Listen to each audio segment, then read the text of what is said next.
కొండాల మండలం వెల్మచాల గ్రామంలో కొమ్మగాళ్ల కుమార్ వారి తండ్రి గారైన కొమ్మగాళ్ల రాజయ్య అకాల మరణం కారణంగా తన క్లాస్మేట్స్ 2006-2007 10th బ్యాచ్ తమ వంతు ఆర్థిక సహాయంగా 14,500 రూపాయలు తమ మిత్రునికి అందజేయడం జరిగింది.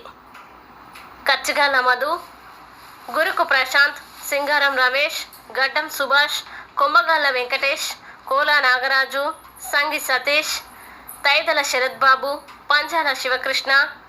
గురుకు పరశురాములు, కొమ్మగాళ్ల దయాకర్ తదితరులు.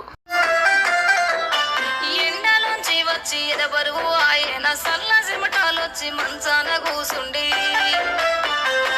చెమ్మెడు నీళ్లు సేతికియ్యమంటివా సేద తీరుతే తగ్గుతదంటివా సాతి పట్టు